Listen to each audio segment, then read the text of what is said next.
Assalamualaikum warahmatullahi wabarakatuh. Halo semuanya, jumpa lagi dengan saya Chow Sing Sing, kurator dari Podcast Horror Night Story. Halo, apa kabar semuanya? Semoga kalian semua sehat-sehat ya.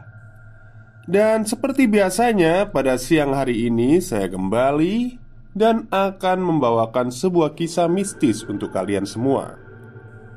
Kisah kali ini saya dapatkan dari tweet Twitternya @heyitak atau namanya Kunau, yang menceritakan tentang kos-kosannya dulu yang angker.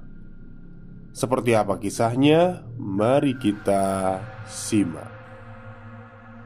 Assalamualaikum warahmatullahi wabarakatuh. Sebelumnya aku mau berterima kasih kepada teman-teman kosan A15 yang sudah mau berbagi paranormal experience yang pernah kita alami selama ngekos di sana. Untuk kenyamanan bersama, nama dan lokasi akan disamarkan. Buat yang udah tahu lokasi cerita ini, tolong jangan disebutin ya. Perkenalkan, namaku Itak. Tahun 2013, aku mulai kuliah di salah satu universitas negeri di kota Malang. Karena nggak punya kerabat yang tinggal dekat kampus, jadi aku memutuskan untuk ngekos di sana. Kosan pertamaku ada di kawasan padat penduduk. Setelah beberapa bulan di Malang, salah satu teman sekelasku di SMA, namanya Cika, ngabarin kalau dia pindah kos dekat dengan kampusku dan ngundang aku main ke kosannya, Kos Putri A15. Aku kesana jalan kaki karena letaknya nggak jauh dari tempatku. Kos A15 ada di tengah kota, berdekatan dengan SMA, SMK, kampus dan kantor. Tapi lingkungannya tetap asri dan sepi. Banyak pohon besar dan rumah lawas di sepanjang jalan. Setelah 30 menit berjalan, sampailah aku. Kos A15 letaknya di tikungan jalan berhadapan dengan hutan kota. Bangunannya 2 lantai dengan halaman luas dan taman yang tak terawat. Sebenarnya sih lebih mirip villa daripada kosan. Pagar besi mengitari rumah, sehingga bangunannya bisa terlihat dari depan dan samping jalan tanpa terhalang tembok. Di sudut halaman tumbuh pohon beringin yang gak terlalu besar. Tiap angin berhembus, akar gantungnya berayun-ayun. Cukup ngeri kalau melihatnya di malam hari. Di sisi lainnya ditanami bambu dekat kolam berbentuk lingkaran lengkap dengan pancuran yang sudah lama gak terpakai. "Jika aku di depan, bukain gerbangnya dong." "Oh iya, tak bentar aku bukain," serunya dari balik jendela lantai 2, lalu turun untuk membuka gerbang. "Wih, kosanmu kok suwanger, gede nemen. Arek piro sing neng kene?" "Berapa ya? Dikit kok anaknya. Banyak kamar yang masih kosong." Lantai 1 terdiri dari ruang tamu yang luas, 4 kamar tidur, 3 kamar mandi berdekatan, 1 kamar super besar plus kamar mandi dalam dan dapur. Di dekat ketiga kamar mandi nampak tangga menuju lantai atas yang terbuat dari kayu, sehingga berbunyi duk duk duk, tanda seseorang melewatinya. Lantai 2 juga didominasi kayu. Ada 3 kamar tidur dan 1 kamar mandi yang uniknya dilengkapi wastafel dan bathtub yang sudah nggak berfungsi. Di samping kamar mandi ada pintu keluar menuju jemuran dan balkon. Kos-kosan macam apa yang semewah dan seestetik ini? Jika sekamar dengan Maya, yang juga se-SMA denganku. Lantai dipan tingkat tembok kamar didominasi kayu. Di samping dipan ada 2 jendela teralis yang menghadap ke arah luar. Nampak jelas hutan kota yang tak terawat. Kalau pagi, tupai dan burung sering kelihatan. Asri, tenang dan sejuk, serta sunyi. Beberapa kali aku main ke kosannya Cika. Sampai suatu saat aku berpapasan dengan Mbak Nisa. "Loh, Mbak Nisa ngekos di sini juga toh? Aku baru tahu." Mbak Nisa ini seniorku di UKM. "Iya tak, kamu temennya Cika?" "Iya, kamarku sebelahan sama Cika." "Aku kok nggak pernah ketemu sampean sih? Padahal aku sering kesini loh." "Aku jarang di kosan tak, lebih sering di UKM. Apalagi kalau anak kosan lagi keluar." "Enak ya kos di sini," kataku. "Enak-enak, serem," jawabnya tersenyum lalu pamit berangkat ke kampus. Beberapa bulan setelahnya, Mbak Nisa dan kakaknya yang tinggal sekamar memilih pindah kos sebelum masa sewa habis. Penasaran, tapi belum ada kesempatan untuk bertanya. Sampai akhirnya ketika kami sedang ada kegiatan di UKM, Mbak Nisa bercerita tentang apa yang dialami selama di kos itu. Pernah suatu sore, Mbak Nisa nonton TV untuk mengusir kebosanan, karena pada saat itu sedang sendiri tanpa kesibukan. Saat sedang asyik nonton, tiba-tiba terdengar suara kelinting-kelinting. Mungkin hanger baju kena angin. Batinnya menenangkan. Kelinting-kelinting terdengar lagi. Spontan, Mbak Nisa menoleh ke arah jendela. Nampak bayangan anak kecil berlari sambil tertawa dari arah jemuran sampai ke depan kamar mandi. Kejadian itu berlangsung sekitar 5-10 detik. Mbak Nisa mencoba berpikir positif. Tapi bagaimana bisa?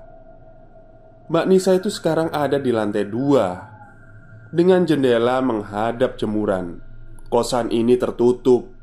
Orang luar apalagi anak-anak nggak bisa sembarangan masuk. Kalaupun kerabat dari penghuni kos, Mbak Nisa pasti tahu karena penghuninya hanya segelintir. Dan dari tadi nggak ada bunyi dari anak tangga, tanda ada orang naik ke lantai 2. Karena takut, Mbak Nisa memilih tidur saja. Bayangan anak kecil itu menampakkan diri beberapa kali dengan tawanya yang sayup-sayup. Waktu kemunculannya selalu sama, sore menjelang maghrib.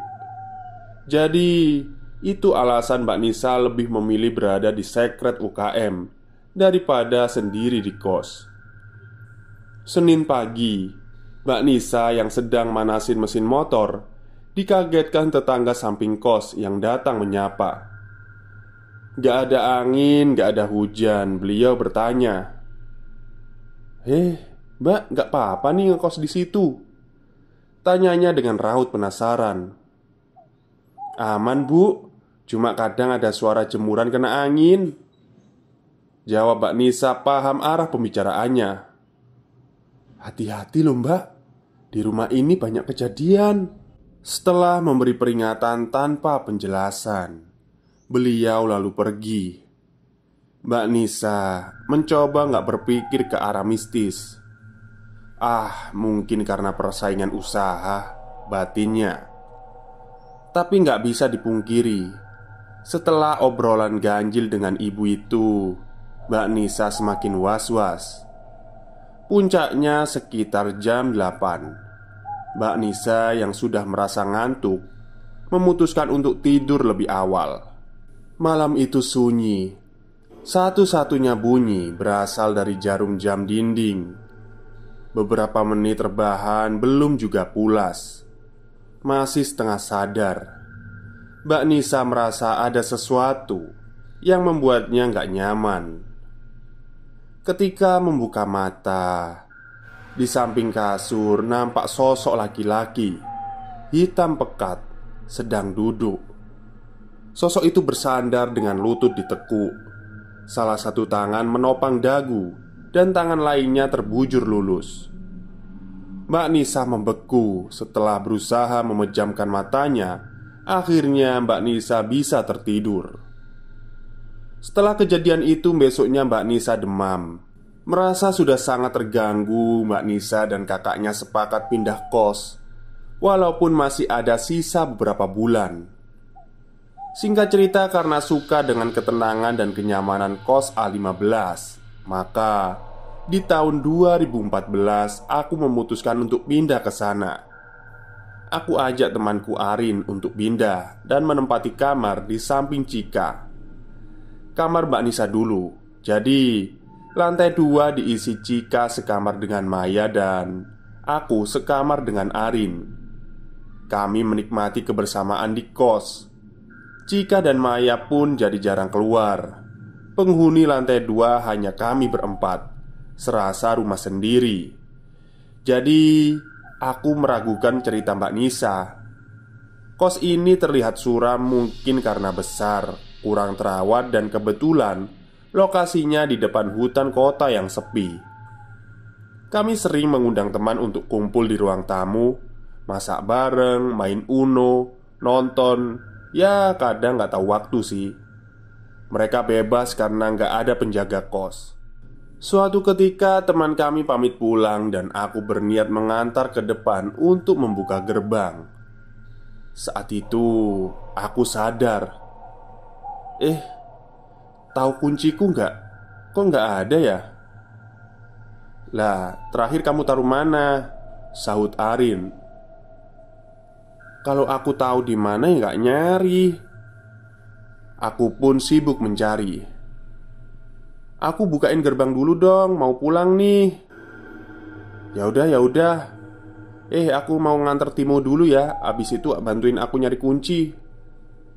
Maya keluar mengantar Timo, lalu kembali membantuku untuk mencari kunci. Kami mencari di semua sudut ruang tamu, dapur, kamar, tempat-tempat yang sedari tadi kami lewati. Akhirnya aku menyerah. Kunciku nggak ketemu. Demi kenyamanan bersama, aku gandakan lagi kunci gerbang dan kamar. Seminggu berlalu. Sabtu pagi, aku dan Arin tiduran di kamar sebelah. Saat itu Cika sedang membongkar isi lemari pakaian. Diambilnya baju-baju dan dirapihkan kembali. Di tengah-tengah aktivitasnya, tak, kuncimu. Dilemparnya benda itu ke arahku. Loh, nemu di mana? Dengan raut muka bingung dan heran. Di dalam sini.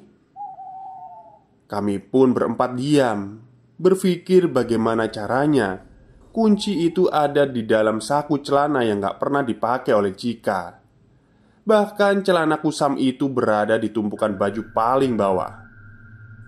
Lama sekali kami mencoba merasionalkannya. Tapi kok bisa ya?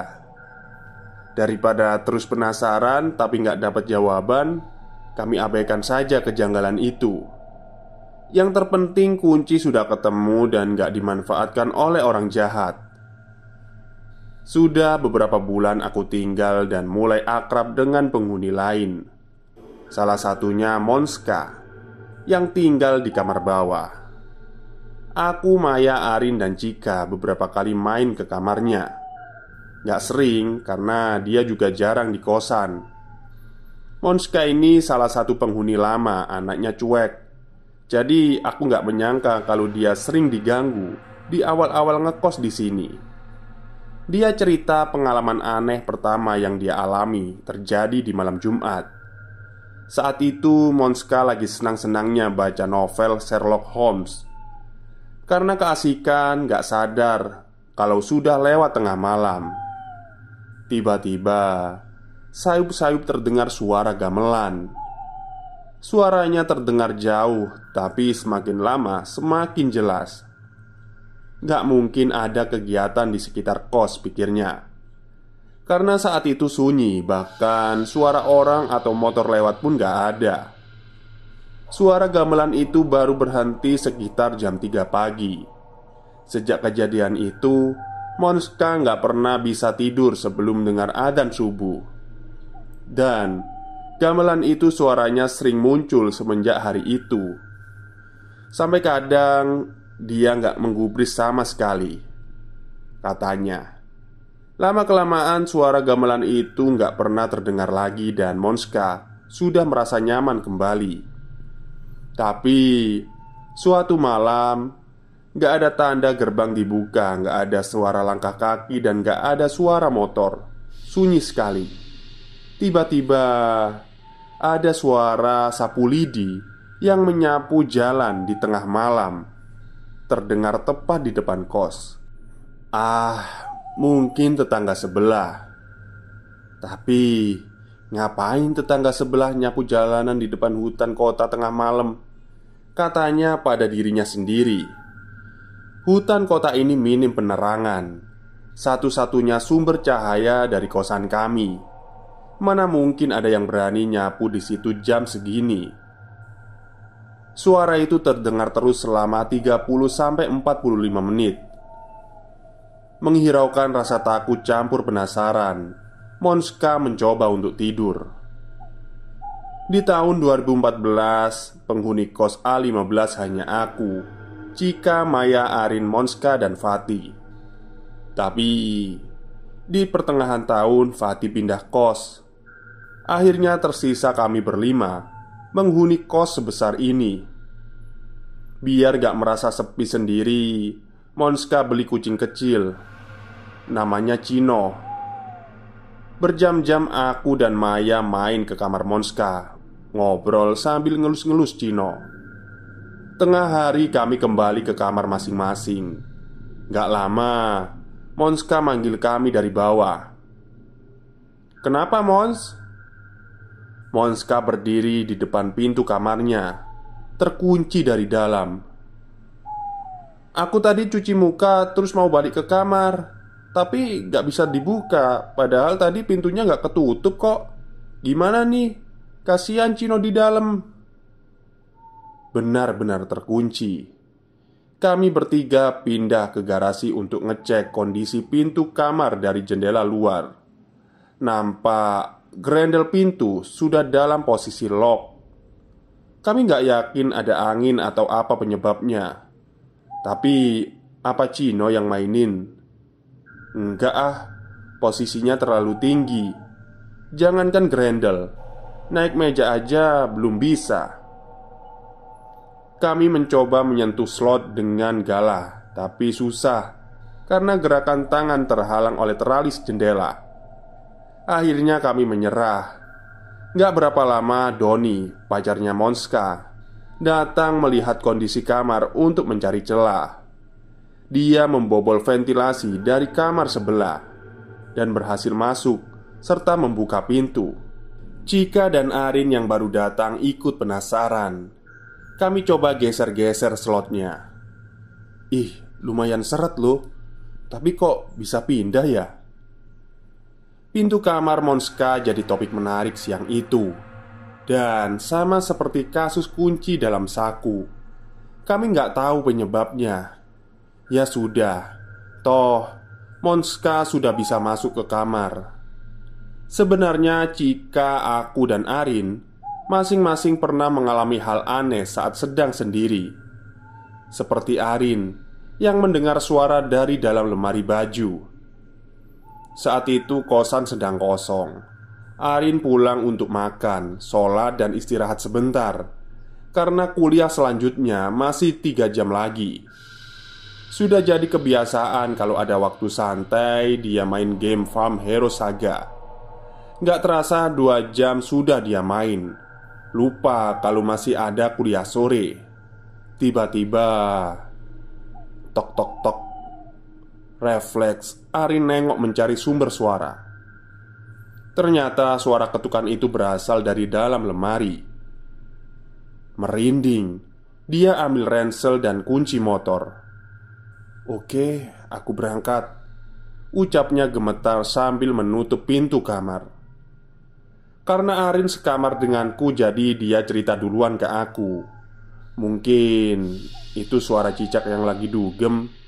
Tanggapanku bercanda biar enggak kelihatan takut. Sebenarnya aku juga beberapa kali dengar suara yang tidak jelas penyebabnya. Dan Yang paling sering adalah suara langkah kaki saat gak ada seorang pun selain aku di kos. Seperti yang aku sebutin tadi sebelumnya, tangga dan lantai atas seluruhnya dari kayu. Jadi siapapun yang naik ke atas pasti terdengar langkahnya. Hari itu aku sendiri yang gak ada jadwal kuliah. Keempat temanku sudah berangkat sejak pagi. Akhirnya ketika aku mulai lapar, aku cari Indomie di bank makanan bawah meja. Dek, dek, dek, dek.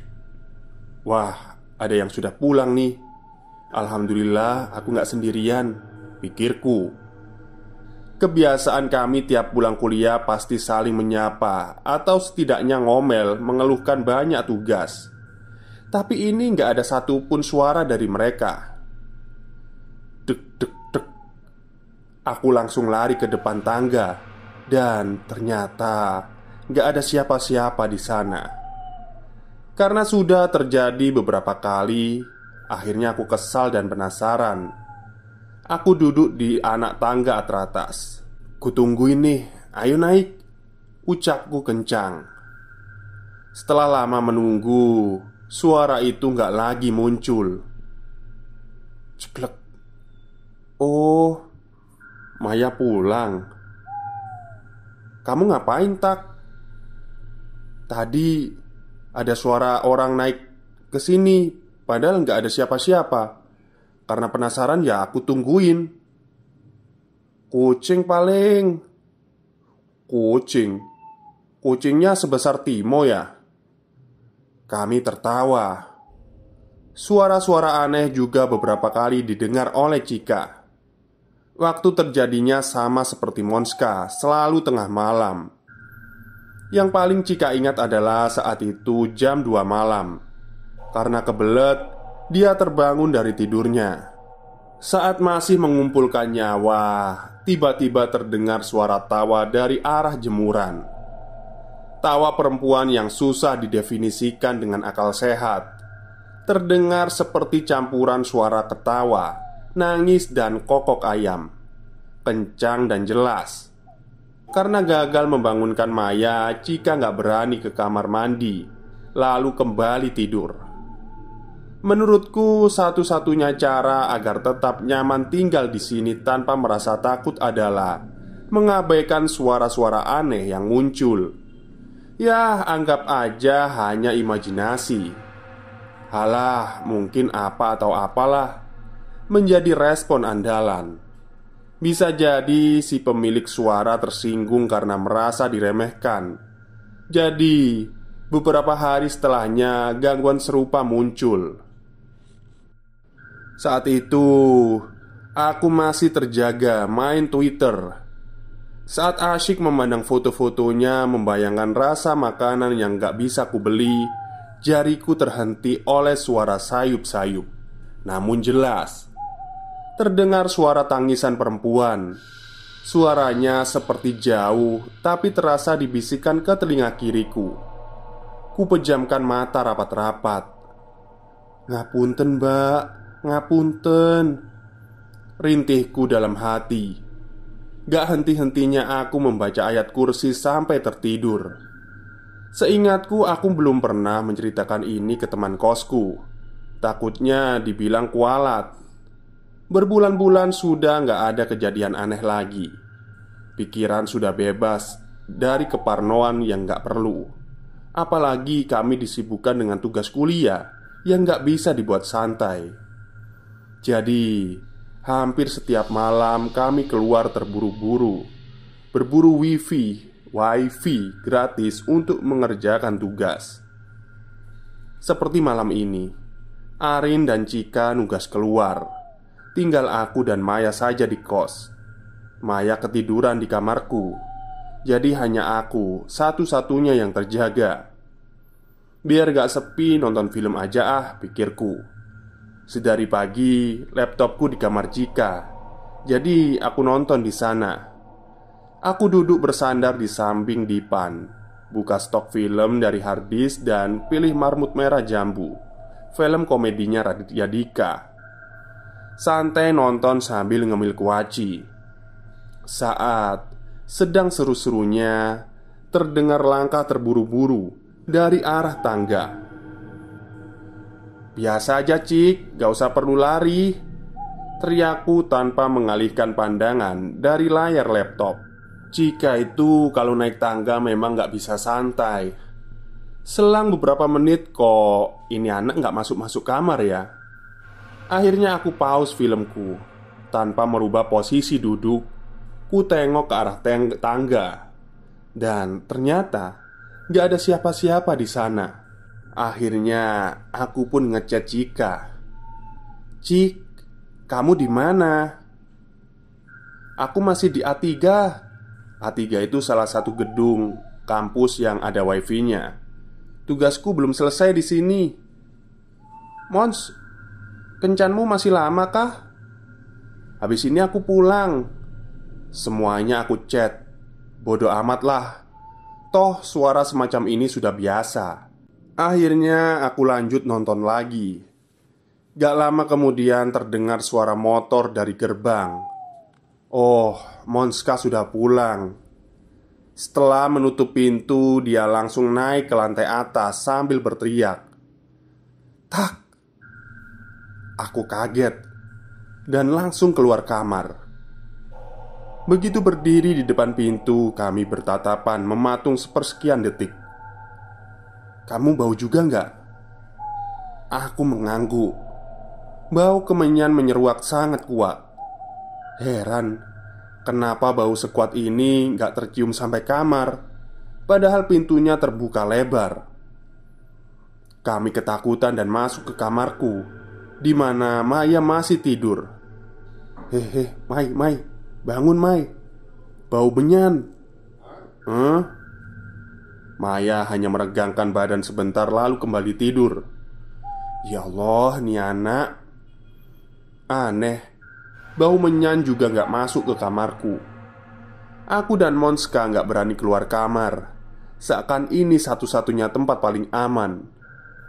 Bau kemenyan dari mana ini? Berjam-jam kemudian Cika dan Arin pulang. Mereka nampak curiga karena Monska jarang main ke kamarku sampai selarut ini. Kami cerita apa yang baru saja terjadi. Dari raut muka Arin, nampaknya bau itu sudah hilang.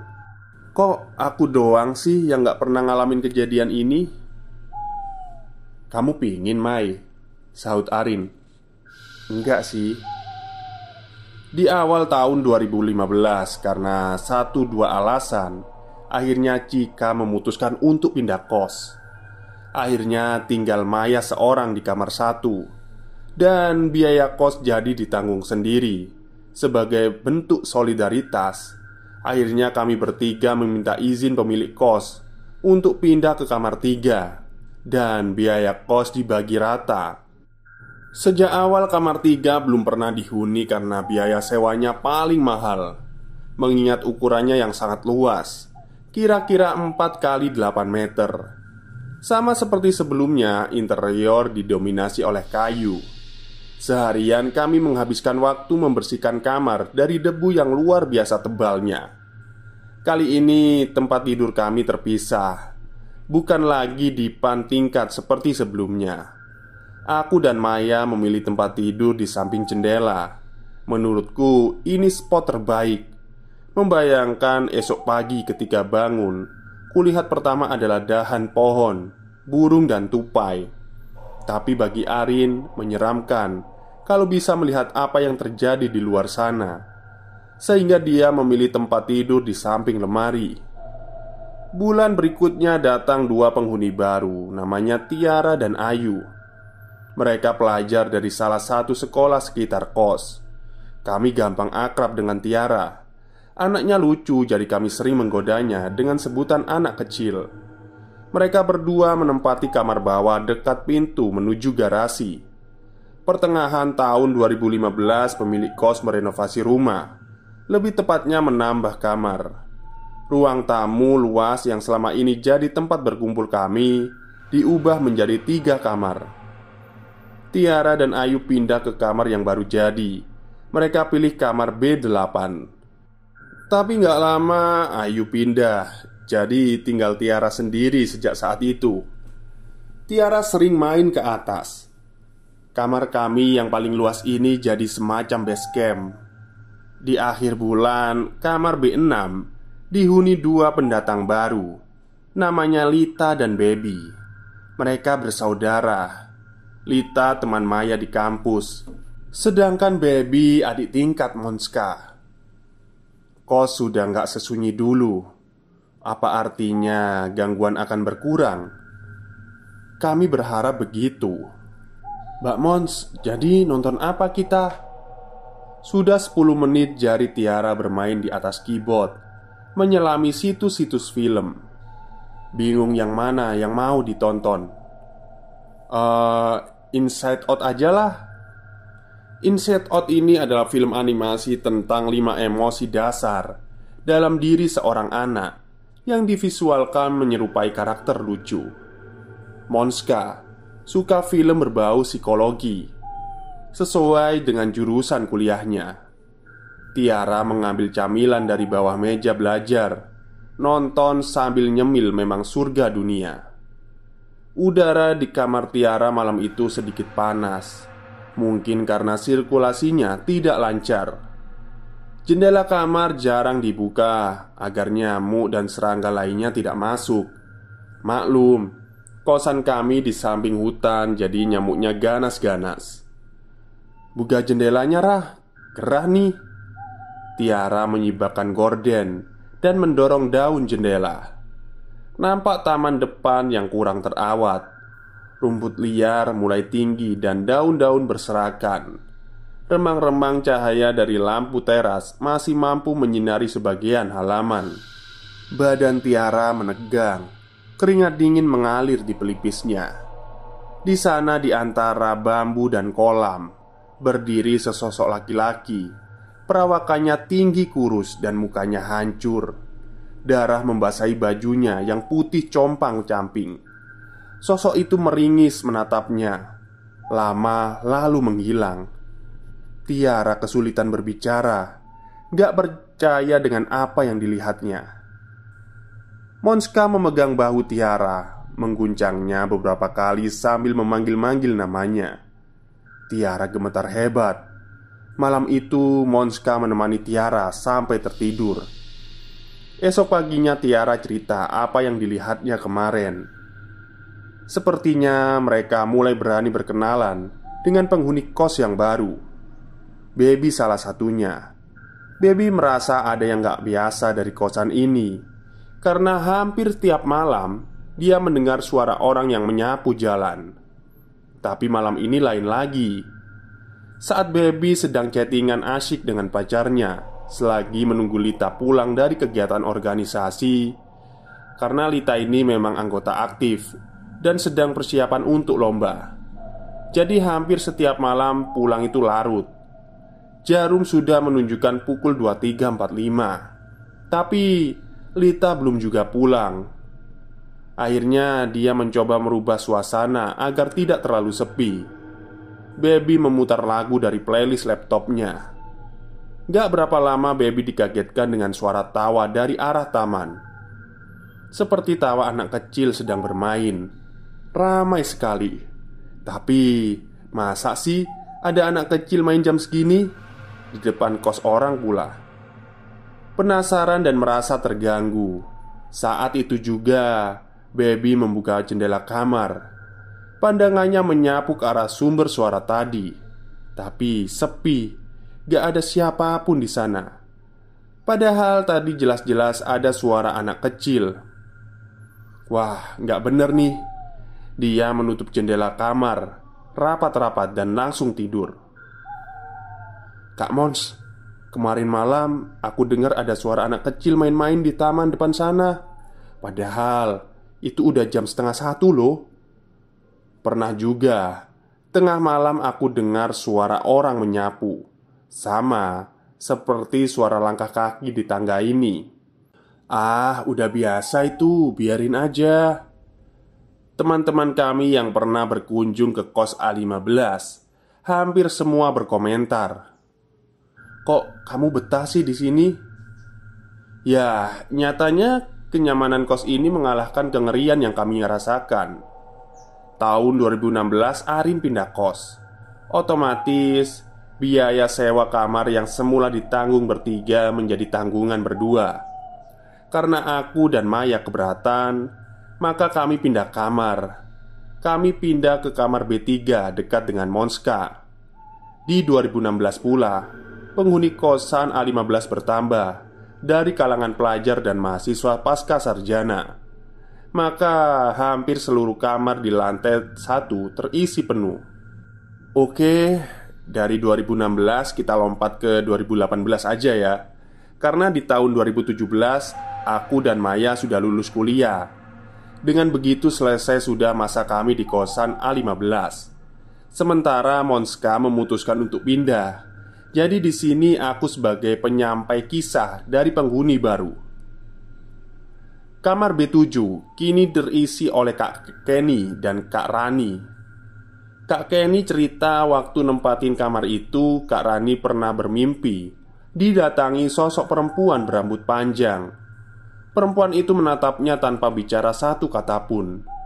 Cantik sih, tapi auranya menyeramkan hingga mampu membangunkan Kak Rani dari tidurnya.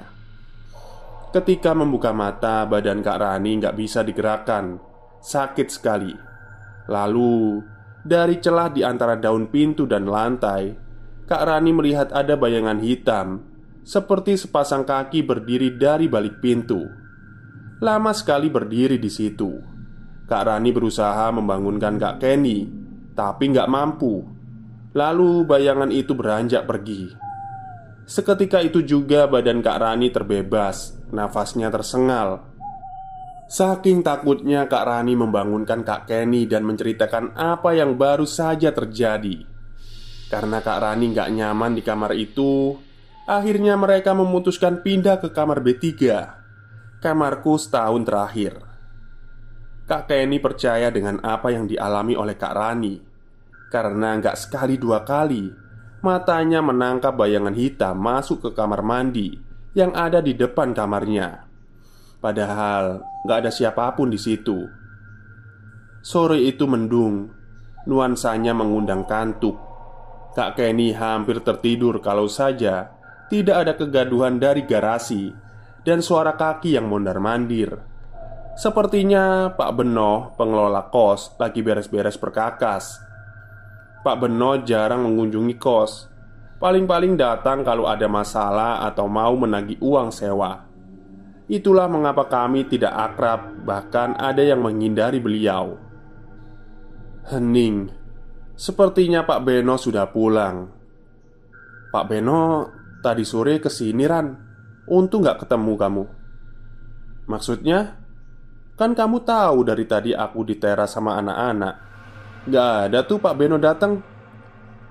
Seolah paham apa yang terjadi, mereka tidak melanjutkan obrolan. Di tahun 2018, intensitas mereka menunjukkan eksistensinya yang semakin tinggi.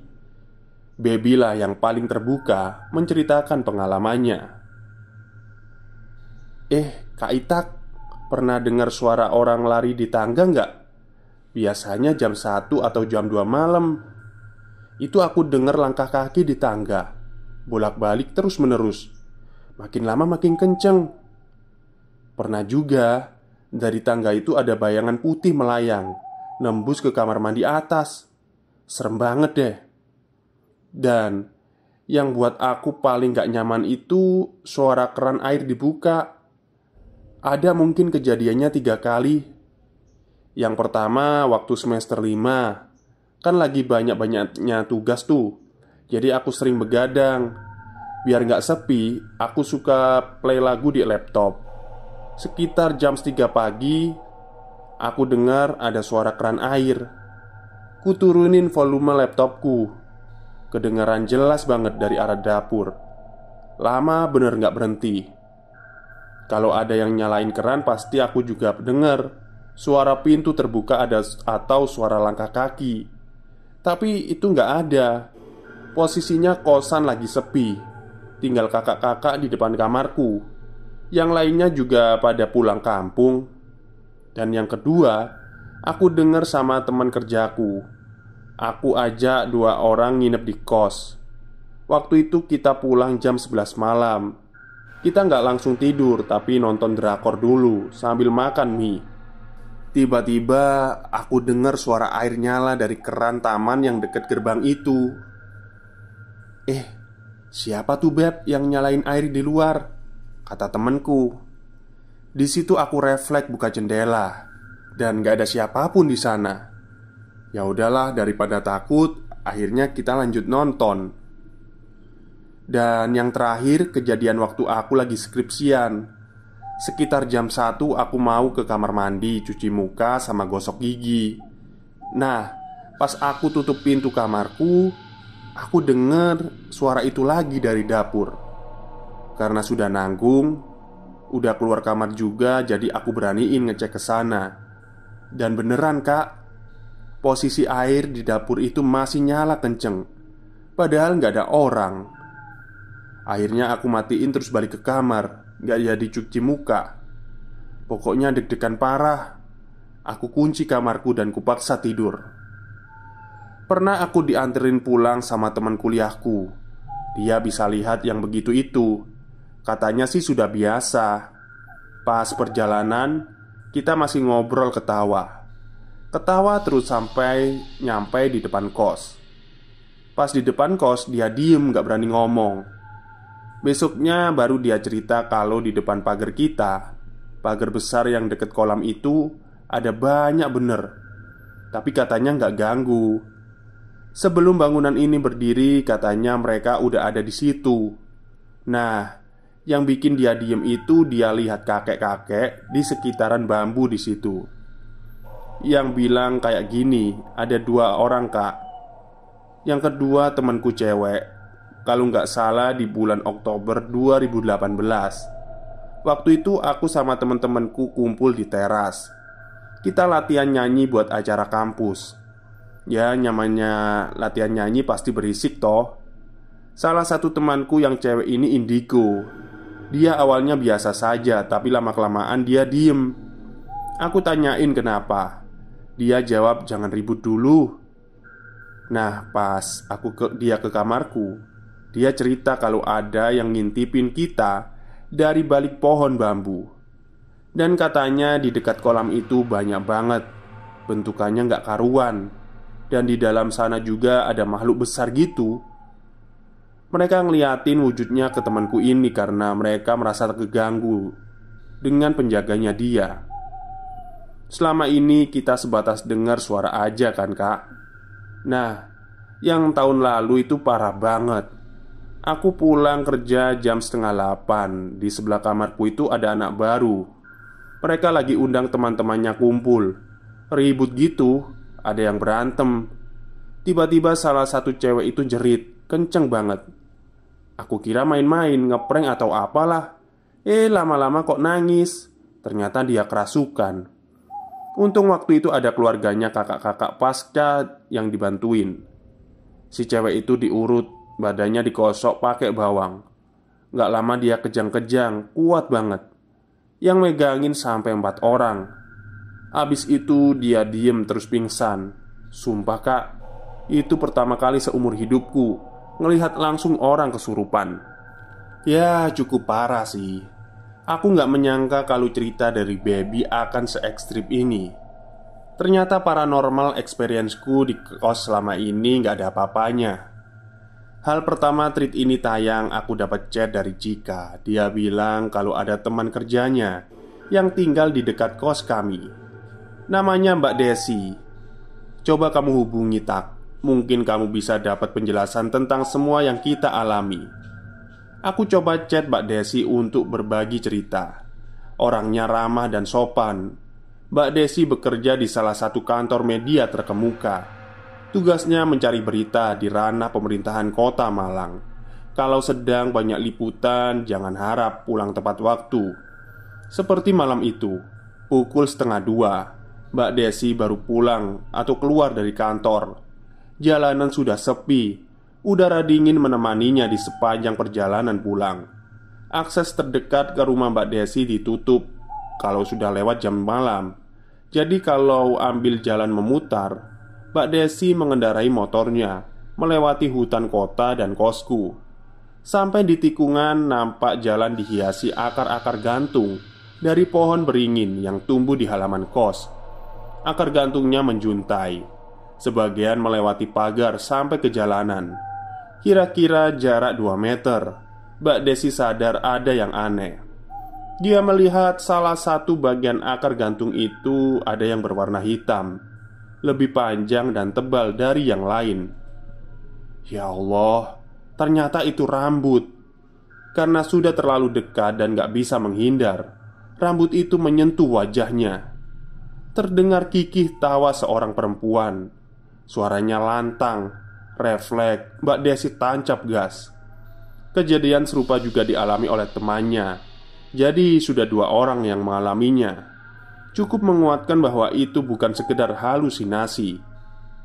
Mbak, ada teman kosku yang sering dengar suara orang nyapu pakai sapu lidi di tengah malam. Mbak Desi pernah dengar juga nggak? Ternyata suara itu juga terdengar sampai rumah Mbak Desi dan terekam olehnya. Anehnya, dari hasil rekaman, suara itu terdengar makin lama makin mendekat. Seakan dia sadar ada yang memperhatikan. Ternyata itu bukan suara orang nyapu pakai lidi, tapi suara perempuan yang lagi mainin roknya.